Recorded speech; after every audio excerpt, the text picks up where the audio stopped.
পটুয়াখালীতে বৃদ্ধা মাকে মুরগির খোপে আশ্রয় দিয়েছেন সন্তানরা। দর্শক, একটি মর্মান্তিক ঘটনা জানাতে যাচ্ছি আপনাদের, যা শুনলে আসলে আপনার চোখ থেকে পানি বের হবে।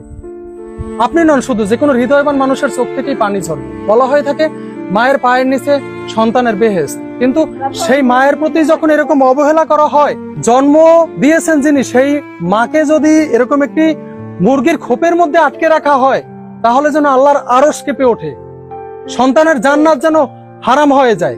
এরকম একটি ঘটনার বর্ণনা জানাতে চলেছি আপনাদের।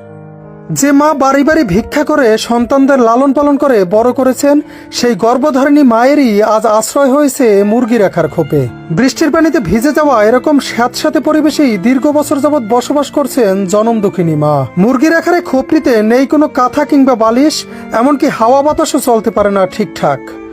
দেখা যায় এমন একটি ঘরেই কোনো মতে খুঁটুমুটু দিয়ে বসে আছেন অসহায় মা। একটু পরপর খাবারের জন্য করছেন ডাক চিৎকার, কিন্তু কে শোনে তার চিৎকার? জানা যায় ঝড় বাদল যাই হোক না কেন, সকাল হলেই বৃদ্ধা মাকে মুরগির খোপে রেখে কাজে চলে যান সন্তান ও পুত্রবধূরা।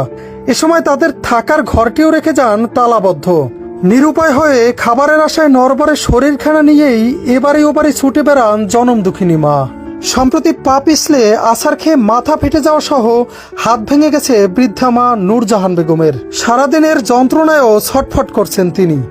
এছাড়াও একটু পানি খাওয়ার জন্য করছেন তীব্র আহাজারি, কিন্তু একাকী বাড়িতে তার এই করুণ আহাজারি শোনার জন্য কেউ নেই।